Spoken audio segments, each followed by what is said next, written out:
I always start with a 15-minute phone call and I get to brass tacks pretty quick. If they're not comfortable talking about spending money and the price in their budget, like I can't design a house for someone who won't be honest and tell me what their budget is. That's kind of a non-starter for me. I mean, if people are hemming and hawing about what they can actually afford, like that's a huge red flag. How are you going to afford a $2-3 million home? Are you undercharging your clients? Our guest today realized he was making that mistake and he fixed it. How did it work out for him? Well, listen to this interview with Mark Williams, owner of Mark D. Williams Custom Homes, and you'll find that out, plus a lot more. Hey, welcome to the Construction Leading Edge podcast from constructionleadingedge.com. My name is Todd Dawalt. That's spelled D-A-W-A-L-T. And here at Construction Leading Edge, we are all about helping construction business owners have more freedom, more impact, and more wealth by systematizing your construction business. In fact, we have a program called Systematize Your Construction Business. Here's what you're going to get from this episode. Mark and I talk about a wide variety of topics, including why having permission to fail is crucial for entrepreneurs. He talks about why you want to remove the safety net, what's in it for you to do that, how and why to set boundaries with clients. Mark talks about finding your ideal client and some what he called orange flags that Mark watches out for. We talk about why you want to always be the buyer and why Mark started a podcast. So without further ado, let's get to my interview with Mark Williams. Enjoy. Mark, welcome to the podcast. How's it going today? I'm doing great. Thanks for having me on, Todd. Good. So let's start with this. Tell us a little bit about yourself and about your business, and then we'll get into your story, some of the things you're doing with podcasting, and we'll get into the home building industry and some of your experience in it. So just start off telling us a little bit about yourself and your business. Sure. I'm 43, been building for 20 years. We just hit 20 years here actually in May. And I knew growing up, I was the son of a builder and an interior designer. I knew the absolute thing I did not want to do was become a builder, because you don't want to do, or at least I didn't want to do what my parents did. They retired in 2001. I thought, you know what, maybe I'll start one in 2005. So I started, had a lawn mowing business in high school and college, worked 1 year of sales. And halfway through designing my first house, which is a spec house, I'm like, this is amazing. I can't believe people do this for a career. I quit my job, sold my car, bought a Chevy Silverado, got my building license, and that's been happening here for 20 years. Obviously, 2008 was a bit of a rough time, but at the time I had no family, no kids, so it's a lot easier to take risks when you don't have anything to lose. I think actually one of my favorite lines was I interviewed my dad not too long ago on the Curious Builder podcast, and one of the things that came out was permission to fail. And I think early on that helped me, not like anyone wants to fail. And you certainly think when you start a business that, failing is the end. And, bankruptcy to me when I was 25 years old was like the end of the world. It was Armageddon. And I remember sitting down with my dad. I had a spec home and I said, I can't get this house sold. It was 2009. And like everyone else, we're struggling to sell a house that was overpriced and the market wouldn't buy it. And I remember asking him if I could borrow $30,000. And it was $1 million spec home at the time. And he said, no. He said, if we can't fix the problem, we're just throwing good money away after bad. And I remember feeling relieved because no one really wants to ask their dad for money in a business situation, or at least I didn't. And I remember relieved. And he's like, if you can't figure it out, what's the worst that happens to you? He's like, you move home, you live in the basement and your mom's going to make you Swedish pancakes every day. I'm like, man, that sounds pretty good. Maybe I should put failing back at the top of my list. And so it was really after that moment where you sort of get rid of the parachute and, get rid of the net as a trapeze artist. I'd really say I took off after that. So anyway, probably wasn't right where this podcast was going to go from the get-go, but I think when you can remove fear, and we all have it now. I'm a dad, I'm 43, I've got 3 kids. Like, I wouldn't say I really operate out of fear, but obviously I have a lot more responsibilities than I did, 17 years ago.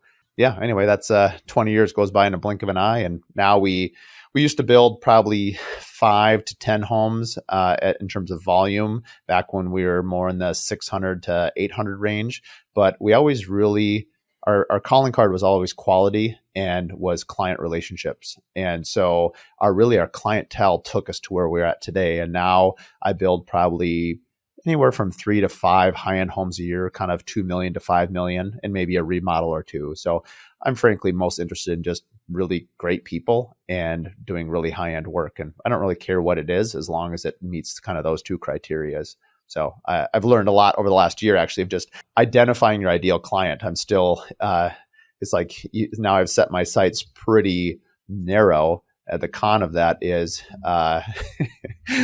when you need work, sometimes you have to expand your what you're hunting. And so anyway, I think like any business, that's kind of an evolution of up and down.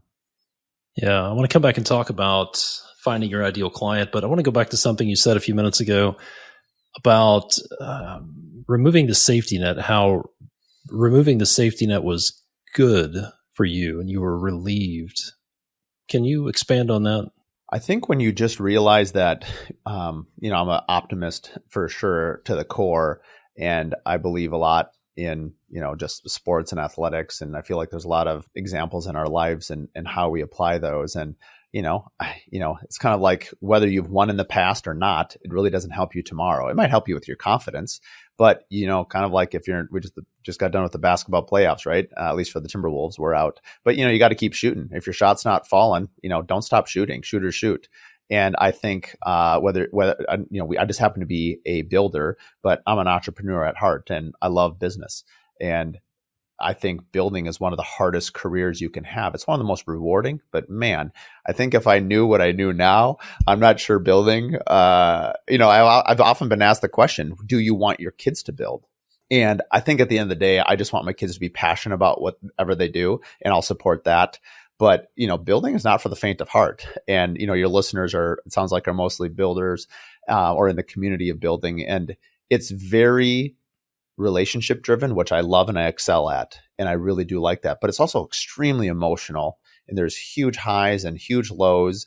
And sometimes I wish I could have more of a business to business relationship, because people tend to be a little bit calmer when it's business to business. When you get into people's lives and you're building homes, I often say, other than like your marriage and when you're going through wedding planning with your wife and you're, all the, who's on the guest list, the cost at the time of being newlyweds, I can't think of anything that's more emotional and more costly than building a house, other than, obviously when you first get married, relative. And so there's just a lot of emotion. Again, it can be good, but it can also get bad too. And so I think as entrepreneurs, we really, we have to be pretty steady. It was something my dad used to always say that I often quote is steady at the helm.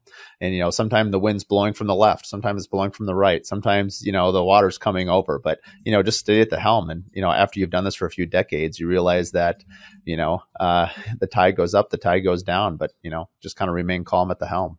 So that's what I think I mean about, if you can remove the fear and realize that it's just a moment in time. And, tomorrow's a new day. It's funny, all these things that you learned, in my case, learned as a kid, but man, I use these sayings all the time, not only for my children now in my own life, but they're true. I mean, I think regardless of what you do for a career, they're true. Yeah.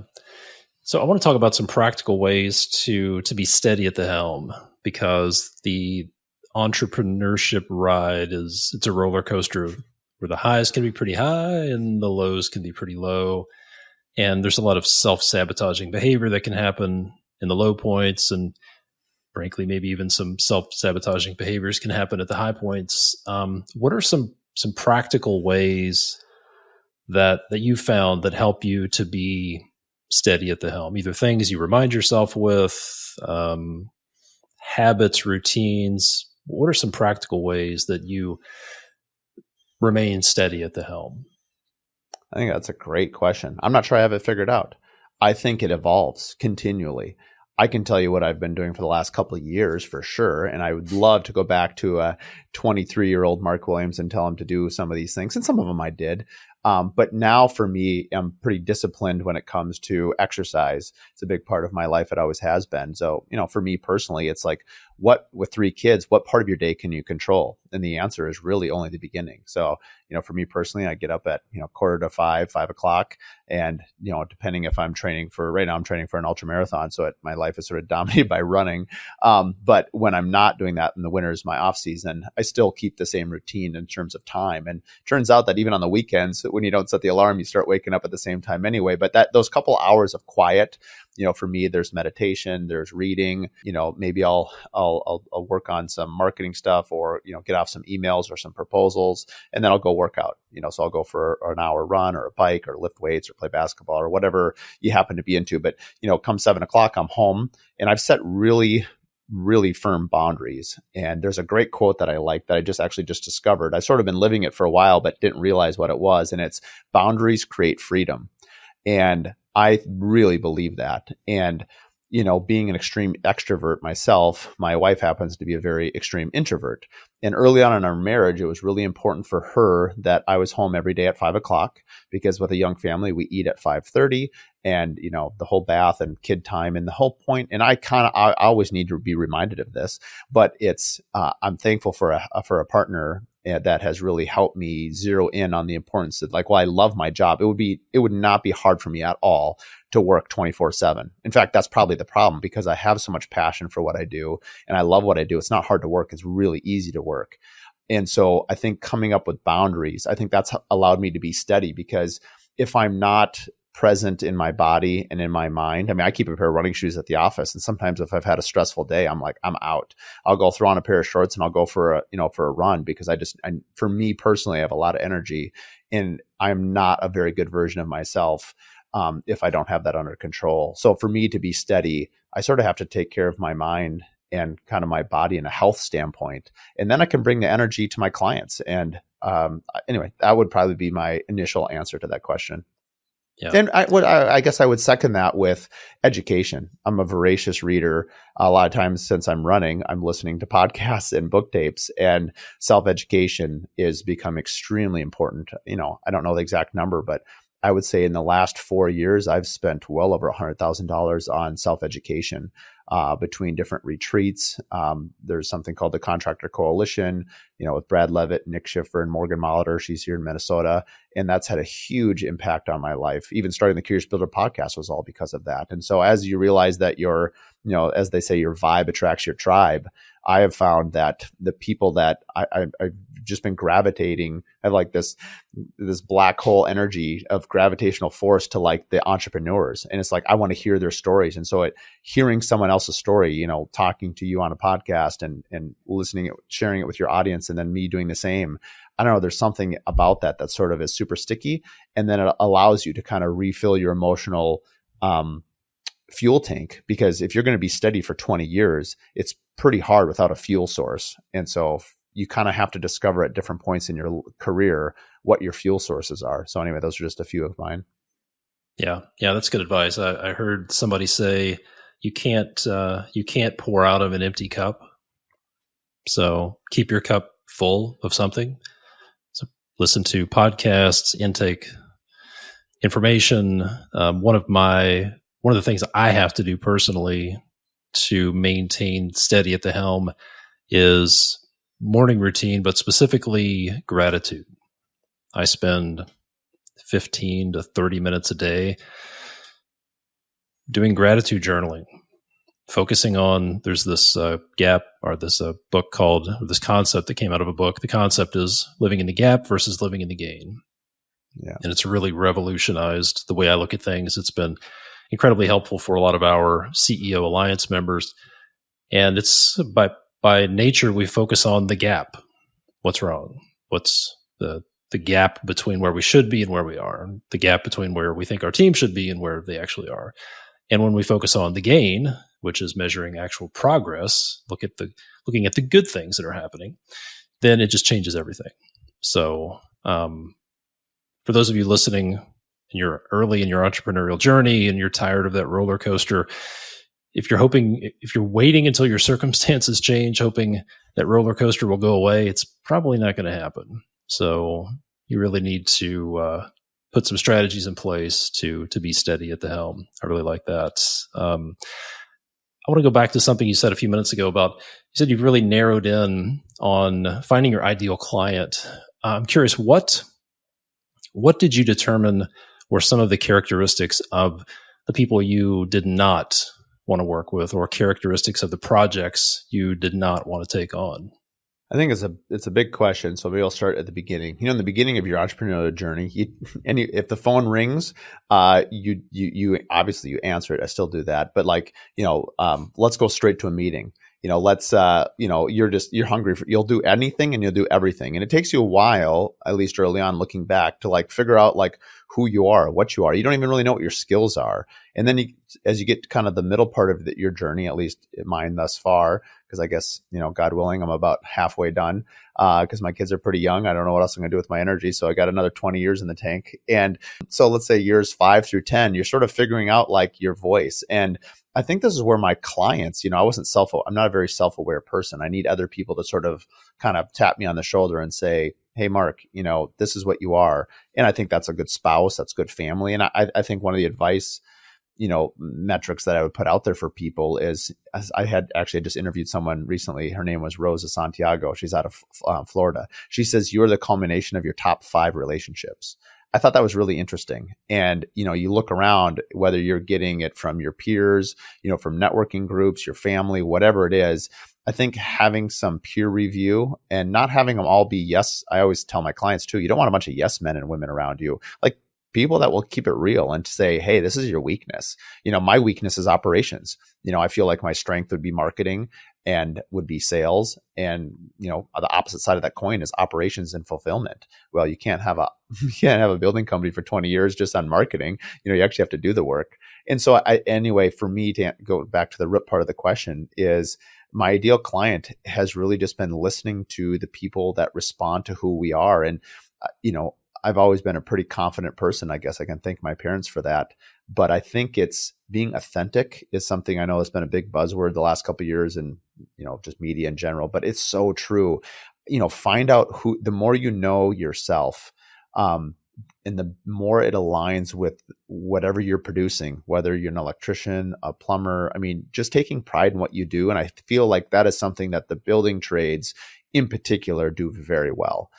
I remember early on in my career, his name was Johnny, and we're in Minnesota where I build, and the fishing and hunting season in the fall is kind of a big deal. Half your crews are gone because they're out fishing and hunting. But I remember Johnny every Friday would go and take pictures of the homes that he would frame. He was so proud of them. He would post them, on his following. And I love the fact that people are taking ownership and they loved what they do. So I guess this thing of being authentic, I think when you are really authentic and when you present that to your clients, kind of that thing I said earlier, your vibe attracts your tribe. I don't think that people who are not into that are going to want to work with you. And so just by your energy and what you're putting out there, you are attracting sort of the fish in this analogy to work with, that they are coming to you because they identify either something in your style. And it depends. I'm someone who does custom one-offs. I do a lot of tear downs. So people are coming to me with their land.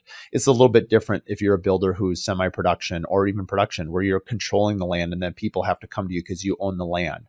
That's a different value proposition than mine, but it could still be the same. There are other neighborhoods that they could choose. So what is it about your neighborhood that's special, that represents you and your value system? So I would say just being very transparent for me. It's also really easy. It's kind of like what they always say, an honest person doesn't have to remember what they said. My wife says I repeat myself all the time. I still think that, if you're just authentic, you don't have to remember how you present it to somebody because you just are who you are. And anyway, I think in terms of identifying your ideal client, those are a few things that have helped me. And I'd say specifically now, I'm much different in terms of how I pre-qualify people. We're a luxury provider. And while I often joke with my clients, don't feel bad, I can't afford my work either. So, I try to put them at ease because we are expensive. We're a luxury product and service. And so for me, I always start with a 15-minute phone call and I get to brass tacks pretty quick. If they're not comfortable talking about spending money and the price in their budget, I can't design a house for someone who won't be honest and tell me what their budget is. That's kind of a non-starter for me. If people are hemming and hawing about what they can actually afford, that's a huge red flag. How are you going to afford a $2-3 million home? And that's okay. I will just say, you know what, I might not be for you. I have a really transparent relationship. It'd be like going to a doctor and not telling them why you're there. That's preposterous. No one would do that. And so you have to be okay. And then once it aligns and you can kind of get through some initial stuff, I'll always line up a 1-hour meeting in person. And after that, if they don't sign a design retainer, like I'm out. Like I'm not doing this for free. This is not a hobby for me. This is my career. And this is a job and we're very good at it. And so we deserve to be respected, and we'll respect your time and we'll respect your money. But I find that being that clear has actually been a huge sales tool, because people are like, oh, they're not messing around. Like they get it done. So if I was to go back and tell my 25-year-old self this story, they'd be like, oh man, what if they say no? That's okay. So no is a good answer. No is fine. And so I think that comes with confidence and time. Hey guys, Todd Dawalt here, and let me ask you a tough question. Think about this. What would happen to your family and your business if you died next week? Would your family have access to things like your will, your trust, life insurance, bank accounts, and investment accounts? Are your estate planning documents up to date and easily accessible? And what would happen to your business operations? Could someone write checks? Would your team know what to do? And would they have the information they need to keep things going? These are important questions, and it's why we created the Legacy Vault Accelerator program. And the Legacy Vault Accelerator is designed specifically for construction business owners. And our goal is to help you compile all of your essential personal and business information into one secure digital location. In other words, your own legacy vault. So imagine having everything your family and your team would need right at their fingertips if something happens to you. We're talking about financial records, business operations, personal documents, all organized and accessible in a secure digital vault. This is crucial for ensuring that your legacy continues smoothly no matter what life throws your way. So join us in the Legacy Vault Accelerator and have the peace of mind that comes from knowing you've done your job to set up your family and your business to succeed when something happens to you. You can take the first step over at constructionleadingedge.com/vault, VAULT today. Don't leave your business's future and your family's well-being and your legacy to chance. Head over to constructionleadingedge.com/vault to get all the details. If the answer is going to be no, eventually, let's find out earlier than later, instead of like the way I used to do it when I built. The mistake I made 20 plus years ago when I was building houses was I would get to know after working with somebody for 3 or 4 months, and the answer was no. So if the answer is going to be no, let's get there. Let's figure it out in a couple of days and 90 minutes in. I'm curious. Some of our clients struggle with, how do we tell a prospective client that we're not a fit? How do we break up with them in a nice way, or tell them, look, we're not a fit? Any advice for how to let a prospective client down easy if they're not a fit for you? I mean, there's kind of the two tried and tested ones that are pretty easy. If they go past this, then they're really persistent. I mean, one is just price. You just tell people, I'm sorry, I don't think our value statements align. And I like using the word value over price, because I think sometimes price, it's more than just $1, and you can still be real and honest about it. So like if I'm seeing a red flag from a client, I might just say, and in fact, in hindsight, I wish I had. I mean, there'd be more. I think most people listening could probably identify 3, depending on how long they've been in their business, could easily identify 3 to 5 looking back, like, man, I should never have taken that job. But I did, usually because I was either sort of desperate, I really wanted the work. And then every once in a while, and everything is easy to see in hindsight, obviously, but you're like, was it an orange flag or was it a red flag? Like, if it's a red flag, I mean, like, they drove over somebody's dog on the way to your office. Like, it's pretty easy to be like, okay, these people are not people I want to work with. But very rarely do people present with such obvious red flags. And so it's kind of like one of those things, like, how many orange flags do you have to see before collectively you're like, oh man, 5 orange flags is a lot. And, trusting your gut is super, super key. But the root of your question is how do you kind of break up?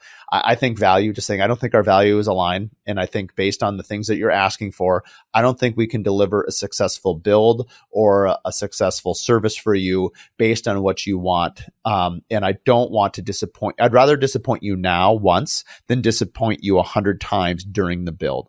Who's not going to respond well to that? And then the second one, of course, would be timing.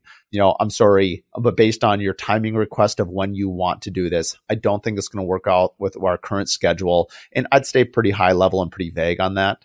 And if they're really persistent, then if you back yourself into a corner and they say, well, we'll wait for you or we'll pay for whatever it is, that's unlikely to happen. But if it does, then, I don't know. I guess let me know how that conversation goes. But those would be my two kind of go-to. I don't know what you've used it or what you tell your clients. Yeah, I think it's letting them know it's not going to be a good fit. We're not in. One way I've heard this said is, I don't feel like you're going to. I don't feel like there's going to be enough budget for us to do our best work. It's not that way. It's not about them. It's not about us. It doesn't feel like there's enough budget available for us to do our best work. Yeah, and I really like what you said, talking about value versus cost. You mentioned orange flags. I'm curious what people might be wondering. I think I've seen some orange flags, but I'm not really sure. Can you share some examples of what some of those orange flags might be? Yeah, I mean, some of them you already touched on. One of them is, if I see people balking at even signing our design retainer, if you're going to build, in my case, let's say we'll just use $2 million home. And I wasn't always this, so it does in some ways get rid of the number. It's sort of irrelevant to this. But the design retainer has been one of my most effective sales tools because, whether you're building a $500,000 house, $1 million house, 2 million, 10 million, doesn't matter. Having them take that initial step saying, hey, this is a trial period for us to figure each other out. You need to pay us for our time so that we can design this home, go through the permitting, go through pre-con, all this stuff. And then at that point, we can decide, do we want to enter it's like dating. It's the engagement period. And I think during that time, I know a lot of other builders do, like, you're really sort of trying to figure out the nuances. What is their communication style? The hard part for both parties, for good or for bad, is once you're in for about 4 or 5 months, it's very rare that you don't keep going, because at this point you know them. And I've never had one where I come to think of it, I don't know if I've ever really fired somebody before. I knew people kind of and mutually, like, you just knew it was not a good fit and it just won't work out. You almost know that in the first meeting. And I usually tell people that, if you don't like me, and if you don't like being around me, if you find me annoying, which many people do, that just ask my wife. And so my joke is you shouldn't build with me because you're going to see me a lot. But, because I'm a small company, I'm going to be there a lot. And if that is important to you, then maybe I am your person. And a build is so emotional and so relationship based that you really have to feel comfortable with your team. And I'm not saying that every client is your best friend, nor am I saying that every builder should be best friends with every person. If it turns out that way, great. That's a huge plus. But, there's only so much time in the day. You can only have so many best friends. And, plus, I tell my kids, you can't have a best friend. We're just friends. We don't need to categorize if they're best or not. And so it's really just about seeing, like, do I align with these people? And do I want to spend the next couple of years of my life with them? Between design and building the home, it's a long time. And we, at least in Minnesota, we have to warranty your house for 10 years, a decade. And that's crazy. And so it's like, you really want to make sure that you feel comfortable with these people. And then I would say, in terms of answering your root question, in terms of what is an orange flag, how they communicate with each other. I have not seen this before, but I've heard of stories where, a husband was like yelling at his wife in front of the general contractor. And he's like, I'm out. I'm done. Anyone that would talk to their wife in front of me that way is a deal breaker. I would never work with that person. And I think that's super cool. I love how he shared that story. I would say, some orange flags for me would be, honestly, if the mister is too involved in the design process. Most women, and this is a stereotype, but it's been my experience for 20 years, that most women, let's say, control 80 to 90% of the design decisions. And I can think of 2 homes in particular where the man sort of dominated all the conversations. And we ended up building them and they were fine. But it was odd behavior. And, even like I often joke with my wife, when we were remodeling our own home, I one time wanted, different lights or something else in the kitchen. I said, honey, people pay me for my opinion. And she laughed and she goes, no, I'm not paying you though. So I'm like, touche. The point is that even the builder's wife, will tell it's her home and it's what she wants. And so I think that's actually important to the relationship between the husband and wife, or the partners, is super vital in how they communicate. So I would pay super close attention to that. And I think ask, we actually have a questionnaire that we send to our clients. I think asking them to identify their hot buttons is super important. Like, this is not dating where we have to guess. We can just ask them. I mean, why are we being passive aggressive? Hey, what annoys you? Do you prefer phone calls? Do you prefer text? Do you like emails? I even have in my contract, you cannot call me or text me after 5 o'clock because I won't answer. And if they have an issue with it being in my contract, I don't want to build for you. And I say this, I use this analogy all the time. If you want to go to the dentist at 9 p.m. on a Saturday night, like what dentist is doing that? Like, we are a business and we need times with our families. And also, you aren't welcome to call my project managers and abuse that relationship either. And I often say that I've actually won jobs because of that. And I think this goes back earlier in our conversation about setting boundaries. Setting boundaries actually will allow you more freedom, and I think will ultimately earn you respect, and you'll get more business because of it. Anyway, those are a few that come to mind. Yeah, I think a lot of people are reluctant to set those boundaries, reluctant to set expectations. And I always go back to a statement that unclear expectations are premeditated resentments. Can you repeat that one more time? I like that. Unclear expectations are premeditated resentments. That's a bumper sticker right there. If I have expectations and my client has expectations, specifically, let's say about communication. If I expect to have 24/7 access to everybody on your team and your expectations are different, we're just asking for resentment. We're basically saying, one of us is going to resent the other.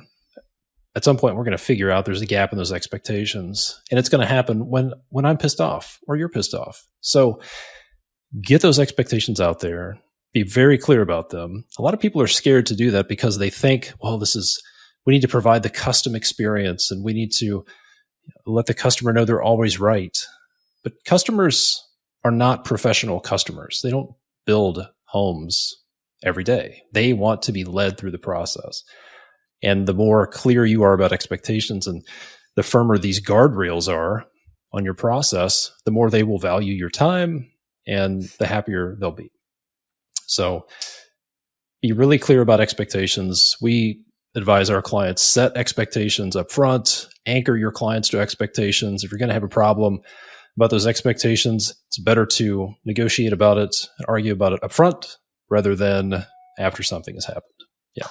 That's funny. It reminds me, I heard a story about that where the client or the builder in his contract was saying that, and I asked my lawyer this question, and in Minnesota, it's actually illegal. But there was a builder that said, if you don't pay me within 7 days, the interest on your outstanding payment goes up to 25% per day. And the person your eyebrows just raised, rightly so. And the point was, the person was going to be outraged.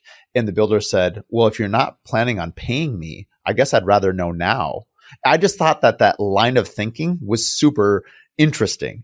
And I've used that example, not quite that way with my own clients, but in educating other builders and just talking about it, to what you just said, Todd, of identifying what is reasonable. We have obviously in our contract, whether you choose to enforce it or not is each business person's, prerogative, but just clearly identifying, like for us, when we submit a bill, it's due. This is not a 30-day. We are not a bank. We take a pretty heavy down payment. We got to keep the meter going. And, again, if you're not planning on paying me, let's save us all a whole bunch of headache and time. And let's go ahead and skip this because, we do too good of work. And if we're going to execute on the things that you want us to execute on, we need to be paid for it. And anyone that objects to that line of thinking, forget orange flag. That's a red flag. I'd be out for sure. Yeah. There's another concept I've heard over the years that I advise folks to embrace, which is always be the buyer. Always be the buyer. Even if you are the one receiving the check, you want to be the buyer. You want to be the person who can walk away from the deal because you're offering tremendous value. It's this exchange of value between you and your client. And I think a lot of people believe, well, they're writing me a check, so I have to do everything they say. And I can't really put stipulations on them because they're writing the check and I need their money desperately.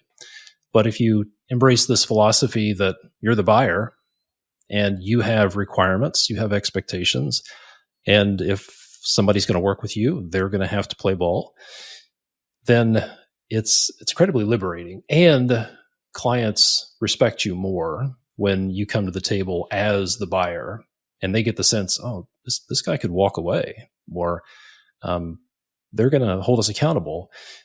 It's better for everybody to do that. Yeah. Yeah, that's interesting. I like how you phrase that. I'll have to think about that in my next interactions with clients and see if I can't flip the mental switch. I'm going to have to give that some more thought. I like kind of the mental game of that. That's an interesting concept. Yeah, it's a different posture to take. And I find that it works pretty well. I mean, I could see it. I mean, like right now, I have some land to sell, and I wouldn't say I'm desperate, but I'm very urgently trying to get it sold. And I think I think this all goes back to confidence. Nobody wants to be the first one in, but if you're really busy, it's kind of like a restaurant. When you drive by, if you're in a town or if you're in Europe or you're in a place you're not familiar with, are you going to go to the really busy restaurant or the one that there's nobody there? And we were just down in Mexico this winter, and I love the Mexican food in general, so I'm sure I would have been happy anywhere. But as you're walking by with your kids, there's a couple of the little cafes that are just completely empty, and they're like, come in. And then you see the one right next door that's just jam packed. And you're like, what does everyone else know that I don't know? And so what happens? You end up going to either the one that's kind of moderately busy, but no one goes to the one that's completely empty. And so anyway, I think be the buyer. I like that. Yeah. So what part of Mexico were you in? We were down in Puerto Morales. So just south of Cancun. We discovered it when our kids were really little. From Minneapolis, it's a 3-4 hour flight. And I don't really like the Cancun. It's too much of a Las Vegas scene. But just a half hour south is much more tranquilo. And so anyway, so it was good parts. Nice. I was in Cozumel in December. Yeah. Okay. Yeah. Which is fun. All right, let's shift gears. You mentioned that you interviewed your dad, and I saw that you interviewed him on your podcast, and he talked about his experience of running a construction business, and you mentioned that he ran a business, and then he retired, and you had said, there's no way I'm ever going to do that, and then you ended up starting a building business. What were some of the biggest lessons that you learned from your dad about the business? Good question. That's a very big philosophical one as well. The things that comes to mind are just the easy stuff, actually. It's I remember actually kind of vividly, this memory comes to me now. I must have been in middle school or high school at the time. So this is like 30 some years ago. This is crazy. And I remember having to do a report on your dad and what made you a successful entrepreneur. And I remember him telling me that he has a humorous guy. And he said, he goes, it's not that I'm so good. It's that my competition is so bad. And I remember thinking that was hilarious. And he said, honestly, he's like, open the door for old ladies and for women, return people's phone calls, and like be nice to dogs and kiss babies. Like, he didn't say exactly like that, but basically like just be a normal, decent human being and respect people and show them respect. And like, that was it. And it's crazy to me that just those few things, although I can't say I go around kissing babies, but like the opening the door thing and returning people's phone calls, even in the height of like 2009, 10, 11, and 12, when everyone was desperate for work in the construction world, I remember calling people back. And then the people who called me would say, thank you for calling me back. I've called a few others and I haven't heard from them. And I'm like, dude, if you're not calling people back in 2009, 10, 11, 12, like, what are you doing?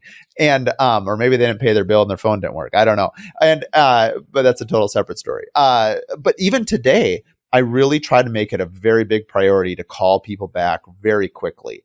And even if it's to say, I don't have the answer, I saw your email, I'll return the call next week. And this is simple stuff. It's stuff that I'll teach my kids. And it's, do what you're going to say and say what you're going to do. And, we've all fallen short of that in different times. But if you're intentional about it and you're serious about it, like, honestly, that is it. And it doesn't apply just to building, it applies to life and every business. So that I would say that that's my initial reaction to your question is, are those things. I could speak more specifically to probably building related things, but I'll let you jump in first. Yeah. So let's talk about building related things. You have the unique vantage point. You have a podcast. You interview other folks in the construction industry. You host and attend live events. You interact with a lot of builders and remodelers. What's one of the most common mistakes you see builders and remodelers making that maybe they're not even aware of? Undercharging. And I know because I did it for my entire career. I'm convinced that maybe up until about 6 months ago, I've undercharged for 19 years and 4 months. And I say that because first of all, pricing is we're always in arrears, between inflation and the invoices that we're getting and the bids that we're getting. We're always behind. And I think, at least for myself, I know what things cost just a few years ago. And so being an optimist, I always think that whatever home I'm designing should be less expensive than it really is. And so in some ways, I need to protect myself from my own optimism, because if you're my client, I want to build you a great house. I want to do all the things that I say I'm going to do. And turns out after we design it and I do it, guess what? It's more expensive than I thought to. And so, and even being transparent in that messaging. So in general, what happens as a builder that you really want to please your clients, what do? You lower your rates. You lower your margins. You take less money because you think that's what's going to make the client happy. Honestly, this is the other thing, going back to your earlier question, what I learned from my dad's business.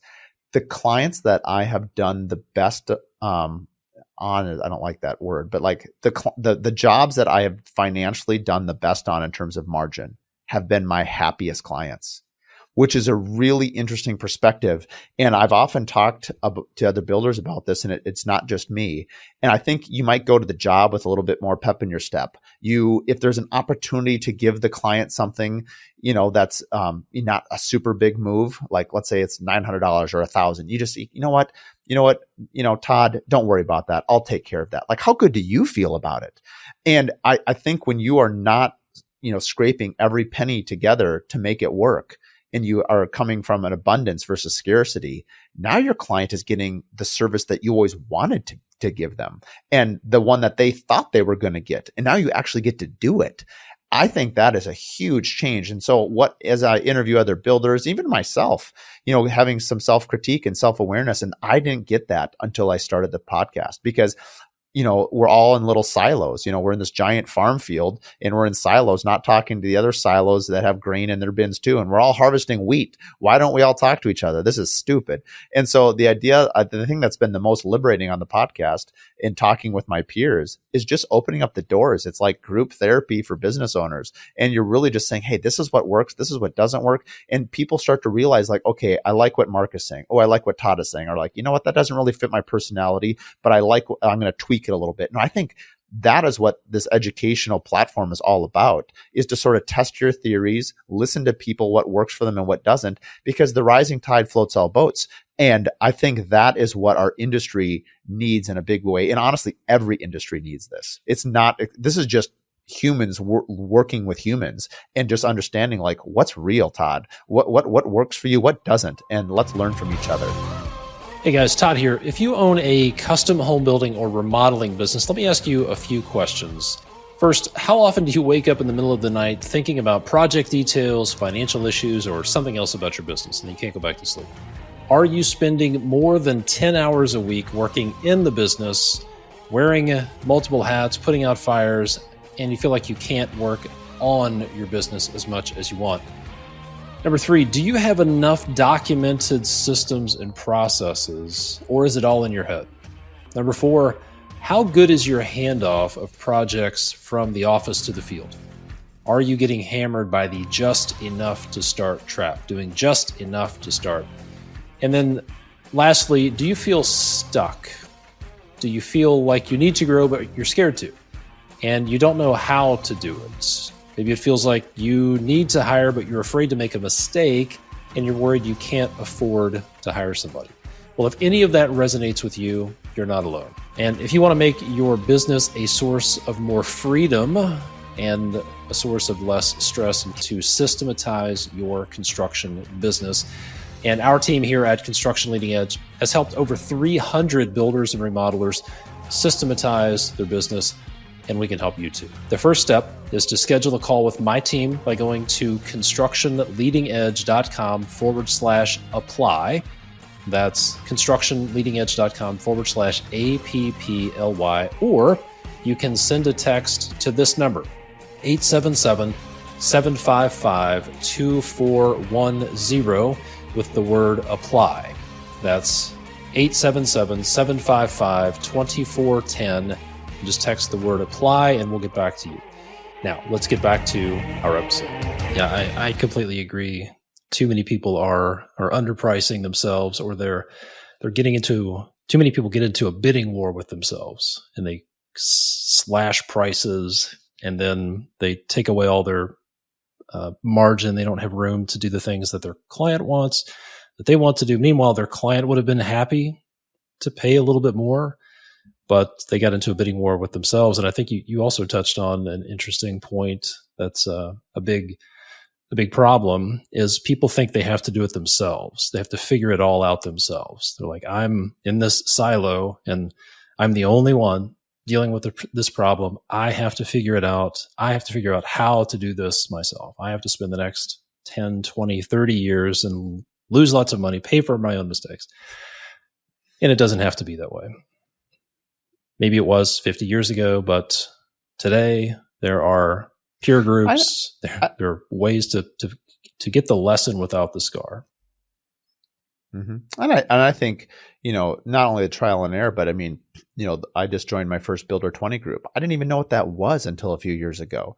Like that, again, going back to education, attending summits with other builders, like the Contractor Coalition, upping your education. I think, at some point in your career, you think, oh, the education side is done. But honestly, education is never done. And as builders, we're in such an evolving field, especially with, building science. And there's so much to be learned. I mean, there's we need a lot of, let's say, financial education. We need, literal education on how to build things from the, as science continues to change and our building envelope changes, how we apply, what we did 5 years ago, we don't do today.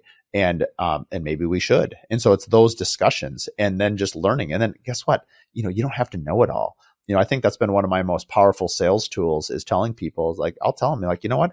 I don't know everything, but I know a lot of people. And if I don't know the answer, then I'll go ask them. And I mean, even the name of my podcast, the Curious Builder Podcast, it literally, defines itself. I mean, be curious. Ted Lasso made it pretty famous with his Be Curious speech, which that's a great show. But, that's true. I love listening to business owners. And the reason you're listening to this podcast, whoever's listening to this podcast right now, you're already curious. You would not have tuned into this podcast if you weren't curious about learning something. Or you're riding in the car and you don't have a chance to change the station. And so, ultimately, people are curious. People want to know stuff. They want something that they can apply to their own life that speaks to them. And so I think we're in a kind of a golden age of communication. I think it's a beautiful thing right now. Yeah, absolutely. Let's talk about the Curious Builder Podcast. What led you to start a podcast? Great question. So as I mentioned, I run a lot and I listen to a lot of audiobooks, and I honestly didn't even know what a podcast was. I like a beginning and an end. So I was always kind of a little scared of a podcast, thinking like, I think you are at, almost 400 episodes. I'm like, man, if I get into Todd's catalog, it's going to take me years to go and backdate them all. And so I don't know, that's just my own addictive personality. Well, anyway, long story short, I'd sort of stayed away from them because it's like, well, I want a beginning and an end, like a book. And I was on Brad Levitt's podcast, the AFT Construction Podcast, and he's become a personal friend. And I was like, this is awesome. People do this on a regular basis. Like, forget being a guest. I want to be a host. I can't wait once a year to do this, or 5 times a year. I need to do this weekly. So I was in the middle of rebranding my company, Mark Williams Custom Homes, and the problem is, like a lot of entrepreneurs, we name the company after ourselves. And I'm not sure it makes it any more or less valuable. That's a whole nother podcast on itself. But anyway, long story short, I decided to keep my company name the same. But one of my highest attributes was curiosity, hence the name of the podcast, Curious Builder Podcast. So I'm like, I was literally on his podcast while I was rebranding. I'm like, I'm going to just go for it. I'm already doing the new websites. I told my team, just go ahead, add another website to the bill. Why not? And so we just kind of went all in. I had almost zero idea what I was doing, other than I wanted all my episodes to be in person. So I started that first year, probably 90% of all my interviews were face to face, which I really enjoyed because I really like that human connection. And it's a slightly different podcast when you're in person. It's not better or worse. It's just different. And I started doing live events. So I said, well, man, if I'm doing this and people are listening, why don't I do a big event to like 100 people or 150 people? I'll get sponsors. We'll do food, drink, networking, and I'll interview Todd in front of an audience. And so there's some showman. So anyway, it's kind of exploded with what I've done. And, if I could make more money doing it, I'd probably quit building and just do podcasting and all its different platforms. But for those listening, you should donate wherever Todd is having a merch page, or hire him, because podcasting is not a very lucrative business unless you're Joe Rogan or the Armchair Experts. Anyway, that little plug aside, that was really how I started, and it evolved so quickly. I had, some good people around me that I knew I didn't want to do any of the editing or any of that stuff. I just wanted to interview people. And about 7 months in, someone convinced me, saying, you really got to go weekly. And so I went weekly, and man, am I glad I did. In fact, I'm not sure how long out before this episode will be aired, Todd. Probably 4 to 6 weeks. Okay. So basically on June 6th, which at the time this is reviewed will be a month in the past, we're actually launching a Spanish podcast.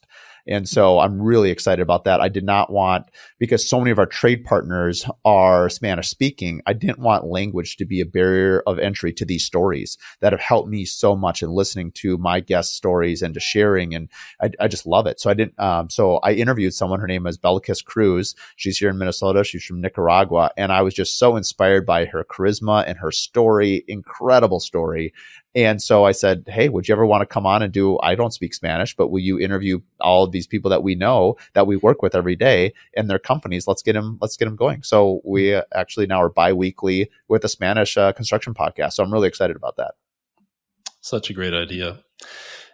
I'm curious, what has the Curious Builder podcast done for you? Has it helped your business in any way? Has it opened any doors? Has it primarily just been for personal growth? What has it done for you? Great question. I would say it is massive. It's jet fuel for that emotional fuel tank we were talking about. Because I'm an extrovert and I recharge through people, we've had the last couple of years with the construction company, we've had 2 clients that we're overdue. We built for 20 years and we had really no stinkers. And we had 2 that were really difficult clients that really, because I'm such a conscientious person, I kind of wear my attitude and my heart on my sleeve. Having 2 clients that kind of bring you through the ringer, I'm not prepared for that. And I'm not used to people with a duplicitous nature. And it was really rough on me. And it still is. It's kind of this mental thing that you can't escape. And so the timing of the podcast was like this jet of adrenaline, and realizing that, like, yeah, you are good. You are confident. You have all these wonderful things. So I think it was a timing thing for me.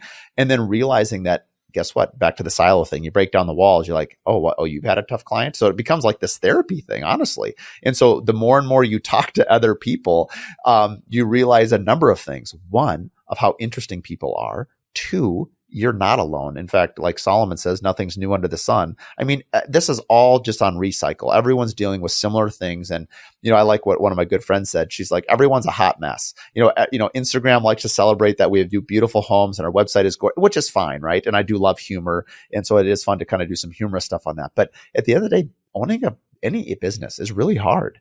And while, of course, we don't want to be airing out our dirty laundry when we're trying to get clients, you can certainly say, like, yeah, business is hard. And it's okay to acknowledge that.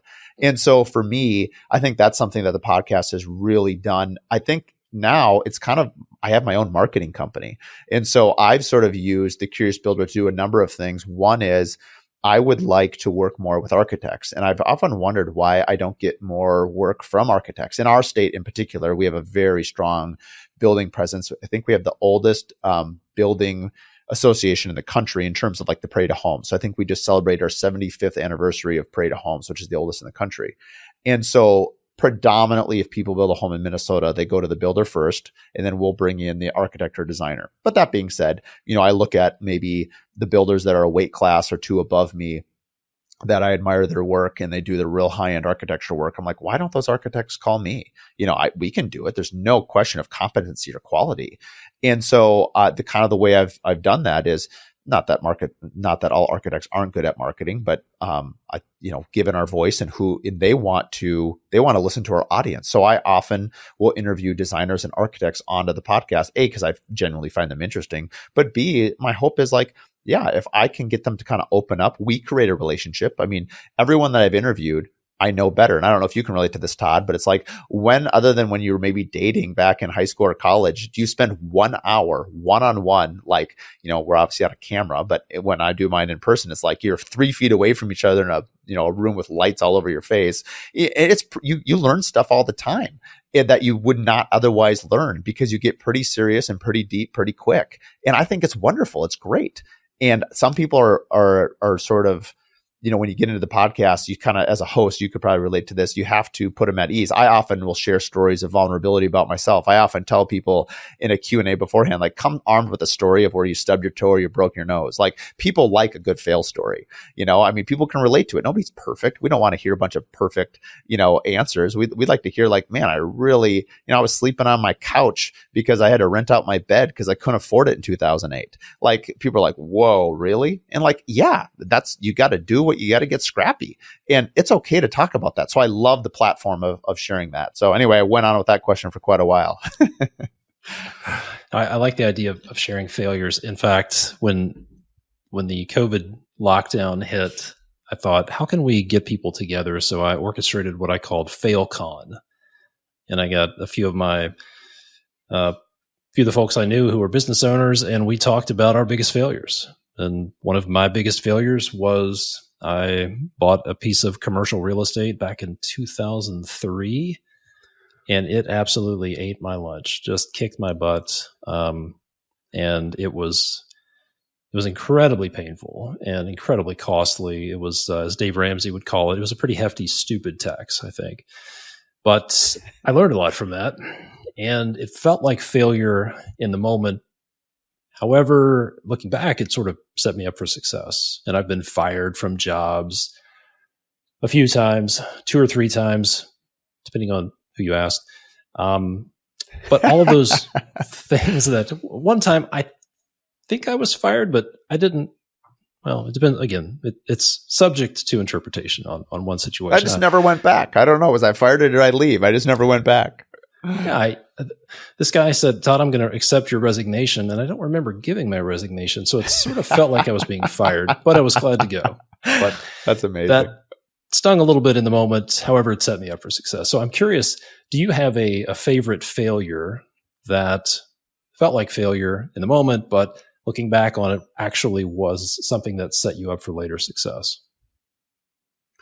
I mean, I can't think of a specific one other than a story I alluded to early. Of trying to borrow money when I didn't have it from my dad, and kind of learning to let go of fear. But what led to that particular house is I got over, to your I think you early on you said that success can sometimes lead to bad decisions when you're feeling good, and sometimes when you're feeling there's no confidence, you make bad decisions too. And so both, it's kind of like what's the thought? Can you survive prosperity, or can you overcome what's the opposite of prosperity? Like scarcity. And both of them have unique challenges, right? And I guess the only example I can think of is like they used to call gout the rich man's disease back in like the medieval times, right? Like if you ate too rich of food, you get fat and you'd essentially get diabetes. Wow, this podcast went off the rails quick. Anyway, so going back to like 2008, I bought a house, and I sometimes can't protect myself from myself. I actually haven't not done a spec home since 2008. And part of it is I'm really good about getting people excited about their work. Turns out I can get the guy in the mirror very excited about what he's doing too. And so what happened was I put too much into the home that I was bringing on market, and I outpriced the market. So the market didn't want it because guess what? I know all the cool stuff. So I put all the cool stuff in it because I thought, well, I really want to show my brand. I really want to show what I can do. And before you know it, I've got a house that everyone liked, but nobody wanted. And so, or could afford. And so I think that was a very humbling lesson that I paid for years. And even today, it's kind of amazing. I remember, granted, some of this is timing, of course, with the Great Recession. But I remember someone once telling me, saying that you got your master's degree in business in half the time and quadruple the cost. And so, kind of like your commercial development piece. And so I think you end up learning so much from those things, even scars. I have a scar in my hand where I stabbed myself with a knife, when I was a kid. And, I've never cut, however I cut it, that same way again. And so some of these things, they're not, it's not rocket scientists. It's basically you learn from something that you did incorrectly, and it sets you up for success down the road. And I don't know if you kind of have to go through some of these things. I agree with you that the podcast and the sharing stories can certainly help alleviate some of this, but in some ways you should almost welcome failure. I know one person, and it sounds weird, but I remember one time somebody said, they weren't speaking about business, but I think the thing still works, which is, good. I'm glad they failed. Now they can get up and succeed. And I appreciate that mindset, that when you do run into a wall, it's an opportunity to figure out how to climb over it. I'm not saying it's fun. It's certainly not easy, but is it valuable? Oh, absolutely. And so I think for anyone listening, myself included, I think building is very up and down, and we go on these, cyclical ups and downs. I right now, personally, I don't like election years as a business owner because there's so much instability in the market. People want known entity, and life is uncertain, but it's just like one more uncertainty. And so, we've actually this year in the last 6 months, I've had 3 clients cancel $3 million plus jobs. And what's really interesting is all 3 of those clients were not financing the loan. So it had nothing to do with interest rates. It just simply, I'd say half my buyers are cash buyers, but just at the price that I'm in, they have, a lot of liquidity, but they were not willing to pull their money out of money market accounts. And they were even let's say, a demographic that I would assume could sort of weather whatever decision they make. They didn't get there by being stupid. They're conservative by nature. And so they're like, you know what, I'm pulling back. And it's hard as a business owner because you're like, man, this is a really great opportunity. This is a really great house. And it probably would be, but they're just unwilling to take the journey right now. And so that becomes hard as a business owner when you have these ups and downs, along with every other thing that goes along with being a business owner. Is just one of them. Yeah. Yeah. I think the key in those situations, one thing I learned years ago that was really helpful for me is I get to choose the lens that I look at adversity through. Am I going to look at this as a failure? Am I going to beat myself up over this? Or am I going to look at this through a more positive lens? Good. There's something in here that I can learn from this. This is making me better at business. I will never do this again. And I think having a more empowered approach toward these things where you can decide how you look at adversity. And I personally think failure is a myth. I'm not sure it really exists for most people, but that's a tangent. It's a rabbit hole we don't have time to go down.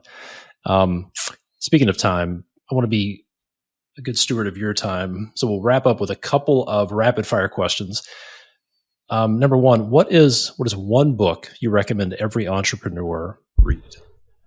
Oh man, well, I could do like 10. So I'll just name a couple that come. I mean, the Bible is probably the one I read the most. There's so much that is applicable to life and honestly business. I would say from a straight business book, it's funny because right now graduation season is coming on. I usually give grads 2 books. I usually give them a sci-fi fantasy book because I like, sometimes you got to relax your brain a little bit. It can't be business all the time. Sometimes I'll listen to like podcast or podcast or podcast. I'm like, okay, at this point, I'm just seeing the same thing. I got to get a refresh. So Name of the Wind is, if you like Lord of the Rings and Harry Potter, it's a combination of both. It's an amazing book. So that's Name of the Wind. And then for a business book, honestly, I read Atlas Shrugged probably once a year by Ayn Rand. And it's a pretty controversial book. I'm not quite, it's an extreme capitalist book, but it's, I find that when I read it, they have another book called The Fountainhead, which is about architecture and building. I just find that after I listen to it, it inspires me to be a better builder. It inspires me to be a better business owner. And so, and then I'll throw on one more, Born to Run. If you have any sort of athletic bone in your body, if you run at all, Born to Run is an inspiring book. Even if you don't like running, it's still inspiring. But anyway, you asked for one, you got five. That's about par for me. That's good. I'll take it. What town do you live in, and what is the restaurant in that town people should not miss if they ever visit? In Southwest Minneapolis, Minnesota. Oh man, there's 5 restaurants, but I'll give you 2. Colita is not too far away from my house. It's kind of got this Mexican, Argentinian vibe and a little spice that I really like. And then I would say Young Joni's is kind of a Korean fusion restaurant that's amazing. But honestly, our restaurant scene has absolutely exploded over the last 10 years. It's amazing. So I could name 20, but those are the 2.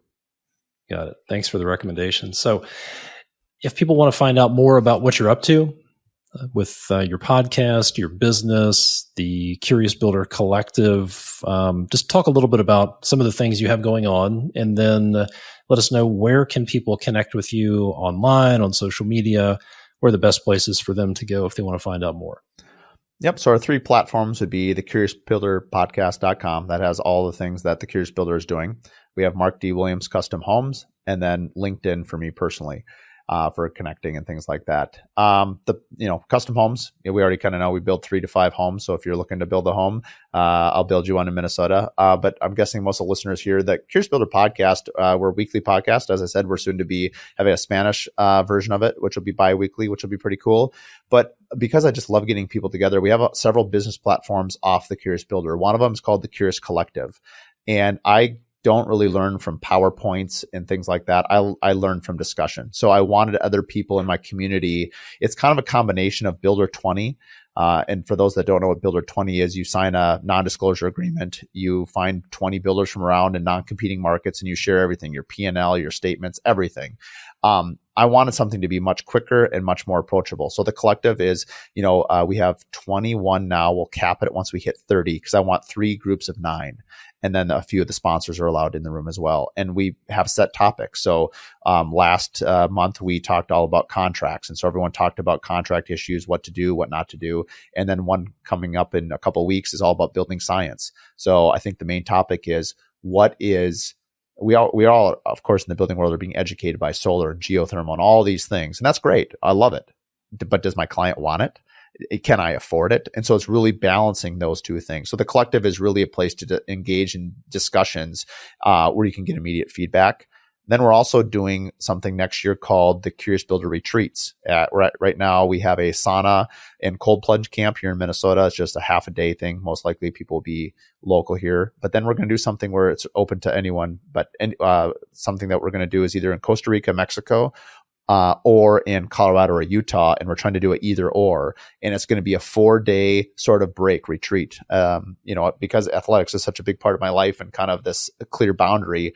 The idea is we're going to let people vote where they want to go. We're going to limit it to about 12 to 15 people. You get off the airplane, you have to actually check your phone in. There'll be no phone and no alcohol, which will be a deal killer for some people. But the whole point is for it to be a reset of kind of your mind and your body. We'll have a professional trainer there. And I don't care if you can run a 6-minute mile or a 20-minute mile. I don't want that to be the barrier of entry, but there'll be a form of athletics, some exercise, will be some team building stuff. But honestly, you're just going to be with a small group of other entrepreneurs that are in the building world. And, maybe you don't even talk about business. You probably will, but a lot of it will just be connecting with people and also getting off the grid. There's also going to be a kind of a cultural element. If it ends up being in Colorado or Utah, my sister actually is in charge of Native American affairs for the Bureau of Land Management in the United States. And so we're going to have a native come do a storytelling and a powwow one night, because wherever we are out west, it'll have been some native's land. And I want to hear like the ancestor story. So it's not to be super woo-woo, but the point of it is we can all benefit from a little break in the action and just kind of reset and talking to other people that are in the same boat. So I'm really excited about that. So that's going to be next year. So all those details are on the CuriousBuilderPodcast.com. Great stuff. And we'll be sure to have those links in the show notes for this episode. So, Mark, thanks so much for being on here. Great conversation. I appreciate what you're doing for the industry. And thanks for taking the time to do this. Likewise. Have a great day, and thanks for having me on. Hey, Todd here. Before you go, thanks for listening. If you get value out of this podcast, if you could leave a rating or a review on YouTube, Spotify, Apple Podcasts, wherever you consume this content, that would be great. And then if you are tired of waking up in the middle of the night, thinking about project details, worrying about cash flow, if you're tired of being stuck in day-to-day operations, putting out fires, if you're tired of not having enough documented processes and systems in your business, if you're tired of being hammered by the just enough to start trap and you feel stuck, if you want to grow your business and you want to know the right process to do it, if you want to have a roadmap to follow and a proven system for that, then there's a 5-step process to systematize your construction business. And the team here at Construction Leading Edge specializes in that. That's exactly what we do. And we've helped over 300 companies do just that. If you would like our help, if you'd like to talk about what that looks like, the first step is to go to constructionleadingedge.com/apply, or you can go to our website, constructionleadingedge.com, and tap the Apply Now button, or you can simply send a text with the word apply to this number, 877-755-2410. Just send a text with the word apply to 877-755-2410, and my team will get back in touch with you. Thanks for listening. See you next time.